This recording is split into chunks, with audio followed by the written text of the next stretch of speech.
हरे कृष्ण। हरे कृष्ण प्रभु जी।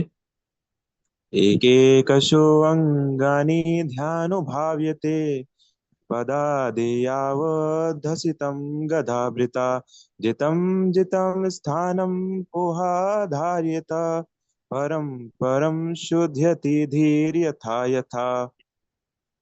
हरे कृष्ण। और कोई?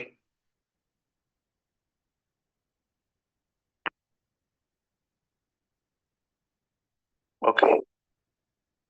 तो आगे सुखदेव गोस्वामी कह रहे हैं, जैसे हमने कल देखा था, हमें भगवान के चरणों का ध्यान करना चाहिए और अपने मन को जब तक हो सके तब तक भगवान पर स्थिर करना चाहिए। तो आज का श्लोक इस प्रकार से कह रहे हैं, ध्यान की प्रक्रिया भगवान के चरण कमलों से प्रारंभ करते हुए उनके हंसते मुखमंडल तक लेकर के आए। शुरू करना चाहिए चरण कमलों से और अंत करना चाहिए उनके मुखमंडल पर। इस तरह पहले ध्यान को चरण कमलों पर एकाग्र करें, फिर पिंडलियों पर, तब जांघों पर, और क्रमशः ऊपर की ओर उठाते जाएं। मन जितना ही एक एक करके भगवान के विभिन्न अंगों पर स्थिर होगा, बुद्धि उतनी ही अधिक परिष्कृत होगी। तो हम जितनी देर तक और जितने अच्छे से भगवान के चरणों का स्मरण करेंगे, उतने ज्यादा हम एलिजिबल हो जाएंगे भगवान के और ऊपर के अंगों का दर्शन करने के लिए। तो इसी प्रकार से तात्पर्य बाय अर्चनीय वंदनीय प्रातः स्मरणीय जगत गुरु श्री प्रभुपाद जी द्वारा श्रील प्रभुपाद की जय। प्रभुपाद जी बता रहे हैं, भागवतम में ध्यान की जिस विधि को वर्णित किया गया है वो किसी निराकार या शून्य पर मन को एकाग्र करने की विधि नहीं है। ध्यान को तो परम भगवान के व्यक्तित्व पर एकाग्र करना चाहिए, चाहे वो उनका विराट रूप अर्थात विराट विश्व रूप हो या शास्त्रों में वर्णित उनका सच्चिदानंद विग्रह रूप। विष्णु रूपों के प्रामाणिक विवरण प्राप्त है और मंदिरों में अर्च विग्रह के प्रामाणिक प्रतिरूप। इस प्रकार मनुष्य अर्च विग्रह का ध्यान करना प्रारंभ कर सकता है, जिसमें उसे अपने मन को भगवान के चरण कमलों पर एकाग्र करते हुए क्रमशः ऊपर ऊपर उठते हुए उनके मुस्कुराते हुए मुखमंडल तक आना चाहिए। और भागवत विचारधारा के अनुसार भगवान का रास नृत्य भगवान का मुस्कुराता हुआ मुखमंडल है, क्योंकि इस श्लोक में संस्तुति की गई है कि मनुष्य भगवान के चरण कमलों का ध्यान करते हुए मुस्कुराते मुखमंडल तक ऊपर उठे। अतएव हमें चाहिए कि रास नृत्य में भगवान की लीलाएं समझने हेतु हमें अति शीघ्रता नहीं करनी चाहिए। श्रेय तो यही होगा कि हम भगवान के चरण कमलों पर पुष्प तथा तुलसी दल अर्पित करके अपने ध्यान को एकाग्र करने का अभ्यास करें। इस प्रकार हम धीरे धीरे अर्चन विधि से शुद्ध हो जाते हैं और हम भगवान को वस्त्र पहनाते हैं, उन्हें नहलाते हैं इत्यादि, जो सारे के सारे दिव्य कार्यकलाप होते हैं। ये हमें जीवन को शुद्ध बनाने में सहायक होते हैं। जब तक हम शुद्धि के स्तर पर पहुंच जाते हैं और यदि हम भगवान का मुस्कुराता हुआ मुखमंडल देखते हैं या भगवान की रासलीला का श्रवण करते हैं, तब तक हमें कार्यकलापों का रसास्वादन कर सकते हैं। इसीलिए श्रीमद् भागवतम में रासलीला को 10वें स्कंद में उद्धृत किया गया है। तो एक्चुअली प्रभुपाद जी दो तरह से इस बात को समझा रहे हैं। जब हम भगवान के दर्शन की बात कर रहे हैं तो भगवान का वांगमय स्वरूप है ये भागवतम। भागवतम और भगवान में बेसिकली कोई डिफरेंस नहीं, ये भागवतम भगवान ही है, आप इस तरह से समझिए। और इसके अलग अलग स्कंद भगवान के अलग अलग अंग है। जैसे पहले स्कंद को भगवान के चरण कमल कहा गया है। तो एक तरफ आप ये समझिए कि आप अभी हमें अगर शुरू में दर्शन करना है तो भगवान के चरण कमलों का दर्शन करना है। चरण कमलों में भी क्या, लोग भगवान के चरणों में फूल डालते हैं और तुलसी का पत्ता अर्पित करते हैं। तो भगवान के सुंदर चरण कमल हो और उसमें एक पुष्प अर्पित हो और उसमें तुलसी का दल अर्पित हो। शुरुआत में हमें इस पे ध्यान करना चाहिए, चरण कमलों पे। धीरे धीरे धीरे हम ऊपर उठेंगे और उठ करके हमें भगवान की सेवा भी सीधे सीधे नहीं करनी चाहिए। कुछ समय तक भगवान के चरणों का ध्यान करना चाहिए और जब थोड़ी सी शुद्धि अंदर आ जाए फिर भगवान को नहलाना चाहिए, भगवान को सुंदर सुंदर वस्त्र पहनाने चाहिए, तब जाकर के हम भगवान की सेवा कर सकते हैं। ऐसे नहीं कोई भी व्यक्ति आज आया, प्रभु जी थोड़ा भगवान के विग्रह को नहला दो, जरा जरा ड्रेसिंग कर लो आज भगवान की आप ऐसा नहीं होता है। इसीलिए इस्कॉन के जो मंदिर हैं वहां पर आपको ब्राह्मण इनिशिएटेड होना पड़ता है डिटी वर्शिप करने के लिए। लेकिन जो जगन्नाथ जी का विग्रह है या फिर हमारे गौर निताई हैं और जो छोटे सेंटर्स हैं जो इतने डेवलप नहीं है, वहां पर प्रीचिंग सेंटर्स में बस आप इनिशिएटेड होने चाहिए। इवन कभी कभी आप इनिशिएटेड नहीं भी हैं और आपने जो है हरिनाम ले रखा है कई सालों से, आप मतलब ट्रस्टेबल हैं, कई सालों से आप भक्ति कर रहे हैं, तो आपको भी सेवा का अवसर दिया जाता है डिटी वर्शिप करने का। मतलब आप अगर किसी के अनुगत्य में, किसी की शरण में जाकर के भक्ति कर रहे हैं तो दिया जाता है। वरना जो इस्कॉन के बड़े मंदिर होते हैं, स्टेब्लिश हैं, जहाँ पर विग्रह है, तो वहां पर तो एक ही नियम है कि आप ब्राह्मण इनिशिएटेड होने चाहिए। हर कोई वहां पर डिटी वर्शिप नहीं करता है, वही व्यक्ति करता है जिसकी ब्राह्मण दीक्षा है प्रॉपर, जो त्रिकाल संध्या करता है, मतलब रियल में जो ब्राह्मण हो चुका है। तो प्रचार के लिए ऐसा नहीं है, प्रचार के लिए कोई भी व्यक्ति कर सकता है। इवन हरिनाम दीक्षा ना भी हुई हो तब भी प्रचार किया जा सकता है। लेकिन भागवतम की क्लास के लिए तो आपको इनिशिएटेड होना पड़ता है, वो भी अगर 10वें स्कंद की क्लास कर रहा है कोई। तो इस प्रकार से ये योग्यताएं हैं जो सेटेड हमारे आचार्यों ने सेट की हुई हैं। तो इसीलिए मनुष्य भगवान के दिव्य रूप पर अपने चित्त को जितना ही एकाग्र करता है, चाहे वे चरण कमलों पर हो या पिंडलियों या जंघाओं अथवा वक्ष स्थल पर हो, उतना ही वो शुद्ध होता जाता है। इस श्लोक में स्पष्ट कहा गया है कि बुद्धि उतनी ही अधिक परिष्कृत होगी। परिष्कृत का मतलब होता है प्योरिफाइड, शुद्ध, जिसका अर्थ यह है कि मनुष्य इंद्रिय तृप्ति से उतना ही विरक्त होता जाता है। वर्तमान बद्ध अवस्था में हमारी बुद्धि अशुद्ध है क्योंकि वो इंद्रिय तृप्ति में लगी हुई रहती है। भगवान के दिव्य रूप का ध्यान करने का फल मनुष्य की इंद्रिय तृप्ति से विरक्ति द्वारा प्रकट होगा। अतएव ध्यान का परम उद्देश्य अपनी बुद्धि को शुद्ध करना है। तो वे लोग जो इंद्रिय तृप्ति में बहुत ज्यादा लिप्त रहते हैं, उन्हें अर्चना में सम्मिलित होने या राधा कृष्ण के दिव्य स्वरूप या विष्णु के अर्च विग्रहों का स्पर्श करने की अनुमति नहीं दी जानी चाहिए। मैं तो सेवा की बात कर रहा हूँ, प्रभुपाद जी तो कह रहे हैं स्पर्श भी नहीं किया जाना चाहिए। जो व्यक्ति घोर इंद्रिय तृप्ति कर रहे हैं, सांसारिक मनुष्य हैं, भजन जिनका अच्छा नहीं है, शुद्धि नहीं है, आचरण नहीं है, खान पान अच्छा नहीं, कहीं भी कुछ भी खा लेते हैं, उनको भगवान का विग्रह छूने का कोई अधिकार नहीं, उन्हें छूना ही नहीं देना चाहिए भगवान का विग्रह। तो एक्चुअली इन बातों से होता क्या है कि भगवान, भक्ति की जो सेवा का भाव होता है ना, भगवान विग्रह के अंदर प्रवेश करते हैं। कैसे? जब हम, हमारे अंदर सेवा की भावना होती है, जितना ज्यादा हम सेवा की भावना से परिपूर्ण होते हैं, भगवान हमारे विग्रह के अंदर आते हैं। लेकिन अगर हमारे सेवा करने की इच्छा धीरे धीरे खत्म हो रही है, तो भगवान विग्रह में आ सकते हैं तो विग्रह से जा भी सकते हैं। तो इसीलिए आपने देखा होगा, आप किसी नॉर्मल मंदिरों में जाते हैं, कोई खास फीलिंग नहीं आती है वहां मंदिरों में, ऐसे लगता है आए मत्था टेका चले गए। लेकिन जब आप इस्कॉन के मंदिरों में जाते हो, जहाँ पर भगवान की सेवा की भावना है, जहाँ पर भगवान को सेवा किया जा रहा है, आठों पहर भोग लगाया जा रहा है, भगवान को नहलाया धुलाया जा रहा है, आरतियां हो रही हैं, भक्त लोग कीर्तन कर रहे हैं, भगवान को फ्लावर ऑफर कर रहे हैं, तो एक भावना है सेवा की। जहां पर सेवा की भावना होती है, ठाकुर जी उस विग्रह में आ जाते हैं और उस विग्रह में विराजमान हो जाता। लेकिन आप मंदिरों में आपने देखा होगा, कांच के शीशे में ठाकुर जी को बंद कर देते हैं और सुबह थोड़ा सा चना चना भोग लगाते हैं, सफेद वाला चना, शाम को भी थोड़ा चना, थोड़ा पानी दे देते हैं, बस आरती के समय सब लोग इकट्ठे हो जाते हैं। और कभी जन्माष्टमी होगी या महीने में कोई त्योहार आ गया तो उस दिन कपड़े चेंज कर देते हैं बस न नहलाना, न धोना, न नित्य उनका भोग लगाना। वो कहते हैं नहीं नहीं भोग तो नहीं लगा, चने लगाए, और वो चने प्रसादी सबको दे देते हैं। मैंने बहुत मंदिरों में देखा है, या मिश्री लगा देते हैं थोड़ा सा। तो इस प्रकार से जब जिस प्रकार की भावना रहेगी, भगवान उसी प्रकार से वहां पर विराजित रहते हैं। इसीलिए हम सबको अपने घरों में भी अगर विग्रह है, सेवा का स्तर इतना ऊंचा होना चाहिए कि भगवान का साक्षात्कार हो कि नहीं भगवान यहाँ पर रह रहे हैं। लेकिन हम लोग ऐसा करते ही नहीं है तो इवन कई बार हम का सेवा करना चाहिए, क्योंकि फोटो प्रैक्टिस करने के लिए, जब फोटो पे प्रैक्टिस होगी तो कभी डिटी जाएंगे तो फिर आप हिसाब से कर पाओगे। तो इसीलिए कुछ नियम होने चाहिए कि सुबह उठ करके, जैसे अभी भागवतम क्लास हो रही है तो मैं इतनी लेट क्यों हो जाता हूँ, कुछ नियम है वो करने ही करने। कभी उन नियमों में अड़चने आ जाती हैं, 5-7 मिनट 10 मिनट लेट हो जाती है, पर क्योंकि साक्षात ठाकुर जी हैं।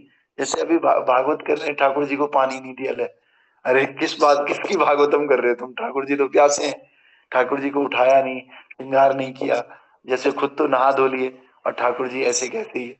तो इसीलिए हम सबको भगवान को भगवान मानना चाहिए। और जब हम मानते हैं ना वास्तव में, तो यकीन मानिए भगवान विग्रह के अंदर आते हैं और आकर के हमारी सेवा स्वीकार करते हैं। तो जैसे वो सोलर प्लेट होती है ना हमारी छतों में, तो सूर्य को लेने का या सूर्य की ताकत को लेने का एक ही तरीका है, आप सोलर प्लेट को रख दो, उसमें आएंगे। लेकिन आप सोलर प्लेट हटा करके नॉर्मल एक चद्दर रख दो ऊपर, और उस चद्दर में सूर्य की प्लेट लेना चाहो, नहीं होगा। और उसे फिर टीवी में लगा दो, पंखे में लगा लो, लाइट में लगा दो, आप बोलो नहीं मैंने तो रखा था चद्दर ऊपर, चद्दर से तार को भी जोड़ दिया, नहीं हो रहा ना। ऐसा नहीं है, वास्तव में किसी विशेष प्रकार की वस्तु से भगवान आते हैं, तो वो विशेष प्रकार की वस्तु भगवान का विग्रह है। भगवान उस विग्रह में आते हैं, लेकिन आते कब हैं, जब आप प्रॉपर तरीके से उसको अच्छे डायरेक्शन में रखोगे, वायर से कनेक्ट करोगे, तब जाकर के आते हैं भगवान। ऐसी विग्रह जो है भगवान को बुलाने का एकमात्र तरीका है कलयुग में। तो इसलिए भगवान विग्रह के रूप में आते हैं, और तभी आते हैं जब हम उनकी सेवा करते हैं। सेवा नहीं करते हैं तो भगवान काहे को आएंगे भैया, भगवान बोलेंगे ठीक है तुझे सेवा नहीं करनी, मैं जा रहा हूँ, बाय बाय। फिर वो केवल वो पत्थर रह जाएगा, फिर वो जो है केवल पीतल का या किसी भी मेटल का एक एक मेटल है वो, फिर भगवान नहीं है, स्टैच्यू है फिर भगवान का। लेकिन सेवा करते हो तो लगातार सेवा करने से, भाव से सेवा करने से भगवान उसमें आएंगे। इसलिए कहते हैं भावम नेच्छन्ति देवता, भाव से भगवान आते हैं, कोई भी देवता आता है उसमें। तो इसीलिए हम सब लोगों को इन स्टैंडर्ड का ध्यान रखना है। और अगर आप यकीन मानिए ये प्रोसेस इतना स्ट्रांग है कि इस प्रोसेस को अगर आप विधि पूर्वक करते हैं ना, तो अवश्य रूप से आपको साक्षात्कार होता है, अवश्य भगवान आते हैं, अवश्य आपके जीवन में ऐसे लगता है कि नहीं, आपको किसी को पूछने की जरूरत नहीं पड़ती भगवान होते भी कि नहीं होते, आप फील करते हो उनको हृदय में। और इसलिए हम सबको नित्य रूप से भाव से भगवान की सेवा करनी है। और उसी प्रकार से भगवान के जैसे ये भागवतम, भागवतम की भी ऐसे ही भावपूर्वक सेवा करनी। ये समझना है कि भैया ये तो भगवान कृष्ण ने ही साक्षात बोला है, और बोला भी है, इसमें कोई संशय नहीं। और एक एक लाइन को ऐसे पढ़ना है, पढ़ करके फिर आगे चलना है, इनकी सेवा करनी है इनको पढ़ करके। तो इस प्रकार से हमारा उद्धार होगा और हम आगे बढ़ पाएंगे। तो कल हम देखेंगे, अब देखो ये हृदय में भगवान वाला चैप्टर क्या है, कि हम धीरे धीरे धीरे भगवान को ध्यान करेंगे, उनके अंगों का ध्यान करेंगे, और भगवान हमारे हृदय में आएंगे, हमारा हृदय शुद्ध होगा। इसीलिए इसका नाम है हृदय में भगवान। कल हम देखेंगे यावञ्जायेत परा विश्विन विश्वेश्वरे दृष्टि भक्ति योग, तावत् स्तीव पुरुषस्यम रूपम क्रियावसाने प्रयत स्मरेत। जब तक स्थूल भौतिकवादी व्यक्ति दिव्य तथा भौतिक दोनों ही जगतों के परमेश्वर की प्रेमा भक्ति विकसित नहीं कर लेता है ना, तब तक उसे अपने कर्तव्यों को पूरा करने के बाद भगवान के विराट रूप का स्मरण, ये ध्यान करना चाहिए। तो अभी हम प्रेमा भक्ति के स्तर पर नहीं है भक्तों, अभी तो हम फिलोसफी के स्तर पर है, किसी ने समझाया, और बुद्धि के स्तर पे हाँ भक्ति करनी चाहिए, लेकिन भगवान के लिए गाढ़ा प्रेम नहीं है हमारे हृदय में अभी। तो कह रहे हैं जब तक ये गाढ़ा प्रेम नहीं है ना, तब तक आप आर्टिफिशियली रिनाउंस्ड मत हो जाओ, तब तक अपना काम धंधा मत छोड़ो, तब तक ये मत बोलो कि मैं अब तो सन्यासी होने जा रहा हूँ अगले महीने, मैं तो घर बार छोड़ के हरिद्वार जा रहा हूँ। प्रभुपाद जी कह रहे हैं तब तक क्या करो, आप भगवान अपने जो कर्तव्य हैं, इन कर्तव्यों को पूरा करने के बाद भगवान के विराट रूप का स्मरण करना चाहिए। और जब हम धीरे धीरे प्रेमा भक्ति के स्तर पर आ जाएंगे, तो धीरे धीरे अपनी चीजों को कम कर सकते हैं। जैसे कई लोग मंदिर जाते हैं और थोड़ा भक्तों का संग मिलता है, तुरंत, जैसे कोई मान लिया भक्त है, वो पार्ट टाइम जॉब करता है, तुरंत पार्ट टाइम जॉब को छोड़ देता है, बोला नहीं अब तो भक्ति करनी।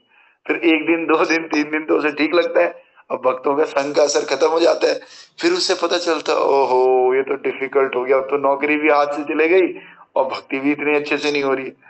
तो इसलिए प्रभुपाद जी कह रहे हैं और सुखदेव गोस्वामी कह रहे हैं कि भाई आप अभी प्रेमा भक्ति के स्तर पर नहीं हो, तो अपने कर्तव्यों को पूरा करने के बाद जो टाइम बचता है वो भगवान को दे दो आप शाम को। समझ रहे हैं? इस प्रकार से हम सबको करना है।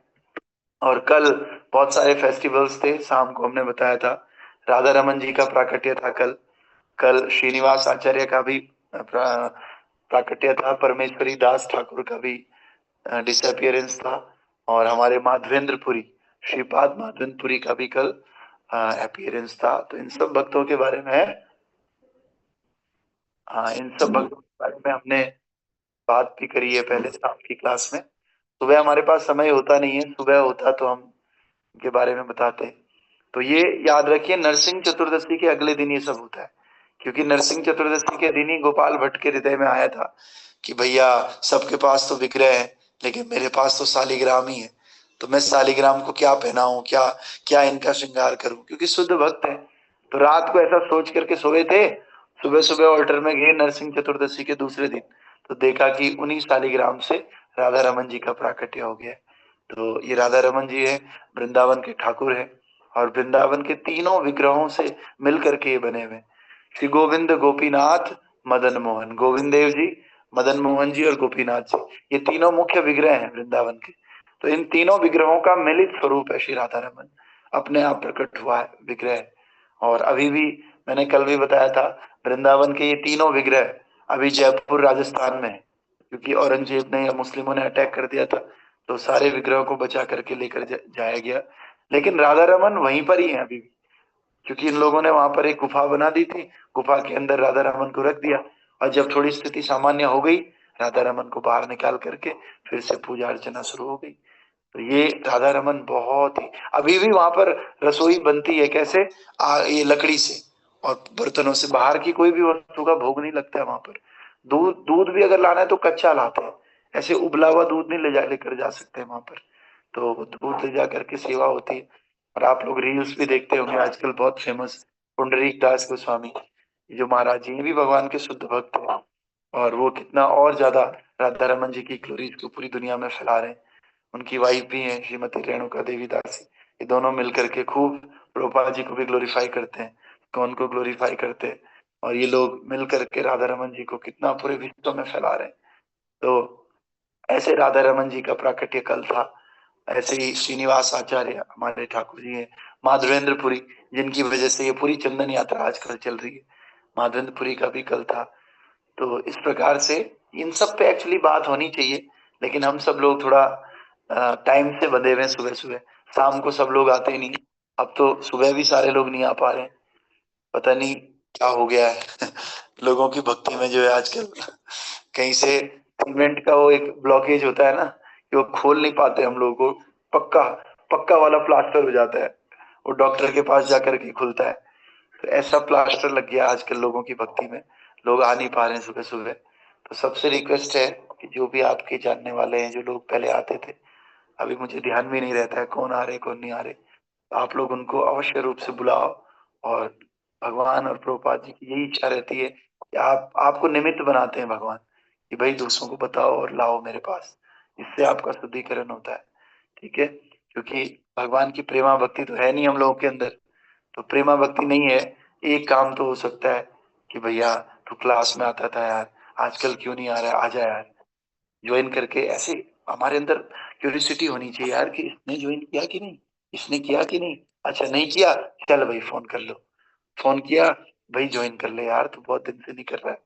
तो ऐसे बहुत सारे भक्त है हमारे जीवन में, मैं देखता हूँ वो कहीं पर भी वो करते हैं, प्रभु जी करो, प्रभु जी दो माला तो करो। तो इससे क्या होता है, और भक्तों का भला हो ना हो मुझे नहीं पता, लेकिन उस भक्त का भला होते हुए मैं देख रहा हूँ, जो दूसरों को इंसिस्ट कर रहा है, करो करो करो, लगातार बुला रहा है क्लास में। तो आप सबको भी ऐसा ही करना है। कलयुग में सबसे अच्छा तरीका है, प्रभुपाद जी ने बताया, बस प्रीचिंग इज द एसेंस। आप बस प्रीचिंग करो, शुद्ध होने का सबसे अच्छा तरीका यही है, प्रीच करो बस। तो आइए मंगला आरती करेंगे और आगे प्रोग्राम को बढ़ाएंगे। शील Recording प्रभुपाद stopped. जय। ग्रंथराज श्रीमद् भागवत महापुराण की जय। जगद्गुरु शील प्रभुपाद की जय। श्री गुरु महाराज की जय। अनंत कोटि वैष्णव वृंद की जय। नामाचार्य श्रील हरिदास ठाकुर की जय। निताय गौर हरि प्रेमानंदे हरि हरि बोल।